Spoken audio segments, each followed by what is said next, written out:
English language lesson number 17. The name of lesson number 17 is past continuous tense यानी कि अपूर्ण भूतकाल। चलिए अब का पास्ट कंटिन्यूस टेंस है, इसकी पहचान हम कैसे करेंगे? उसके लिए सबसे पहले हम इसकी पहचान को पढ़ते हैं कि पास्ट कंटिन्यूस की पहचान क्या होती है। इसकी पहचान होती है इस काल की वाक्यों के अंत में रहा था, रही थी, रहे थे आदि शब्द आते हैं। कार्य का भूतकाल में जारी रहने का ज्ञान होता है। अब इन्होंने वर्ड ऑर्डर क्या दिया है? Subject plus was verb plus verb की first form plus ING plus object. चलिए अब नियम क्या कह रहे हैं? नियम कह रहे हैं सिंगुलर सब्जेक्ट तथा आई के साथ वाज और प्लूरल के साथ वर्ब का प्रयोग करते हैं। इन्होंने कहा कि सिंगुलर के साथ हम वाज का और प्लूरल के साथ वर्ब का प्रयोग करेंगे, वर का। हेल्पिंग वर्ब वाज और वर्ब के बाद वर्ब की फर्स्ट फॉर्म में आईएनजी का प्रयोग करते हैं। नंबर 1, घोड़ा घास चर रहा था। सब्जेक्ट क्या है यहाँ पर?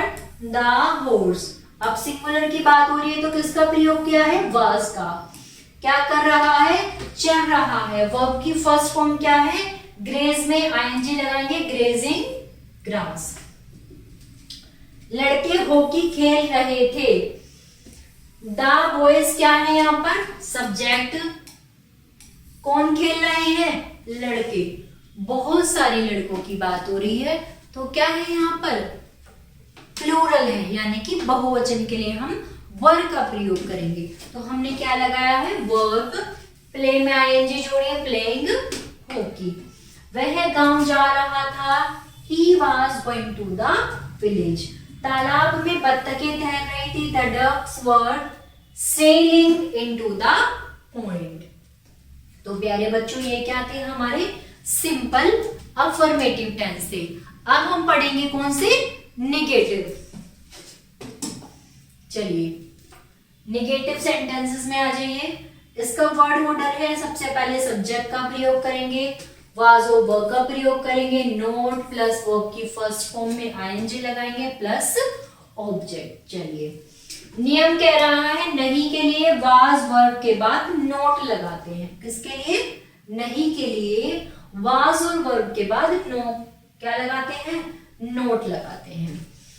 चिड़िया चहचहा नहीं रही थी। यहां पर नहीं आ गया है इसलिए ये क्या है? नेगेटिव यानी कि नकारात्मक वाक्य। सब्जेक्ट क्या है यहाँ पर? बर्ड यानी कि चिड़िया। वाज का प्रयोग किया क्योंकि हमने यहाँ पर सिंगुलर की बात हो रही है। नोट का प्रयोग किया है क्रिम्पिंग क्योंकि वर्ब की फर्स्ट फॉर्म है क्रिम्प और उसमें आईएनजी लगाएंगे, क्रिम्पिंग। मैं मंदिर नहीं जा रहा था। I was not going to the temple. वे मुझे नहीं बुला रहे थे। They were not calling me. हम कार्य नहीं कर रहे थे। We were not doing the work. तो प्यारे बच्चों ये थे हमारे नेगेटिव सेंटेंसेस जिसमें हमने किसका? वाज नोट और वर नोट का प्रयोग किया था। अब हम पढ़ेंगे इंटेरोगेटिव सेंटेंसेस। वर्ड ऑर्डर है सब्जेक्ट से पहले हम क्या लगाएंगे? वाज और वर। अभी तक हम सबसे पहले किसका इस्तेमाल करते थे? सब्जेक्ट का। लेकिन जब हम इंटेरोगेटिव सेंटेंसेस को बनाते हैं तो हम सबसे पहले क्या इस्तेमाल करेंगे? वाज और वर का। सब्जेक्ट प्लस वर्ब की फर्स्ट फॉर्म में आईएनजी प्लस ऑब्जेक्ट। नियम कह रहा है क्या से प्रारंभ होने वाले वाक्यों में वाज वर्ब का प्रयोग सबसे पहले करते हैं।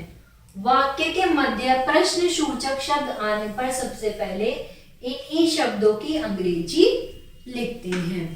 चलिए क्या गोपाल पत्र पढ़ रहा था? क्या लगाया? Was Gopal reading a letter.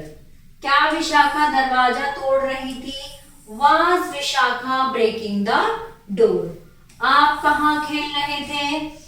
Where were you playing? वे फूल तोड़ रहे थे। Why were they plucking the flower.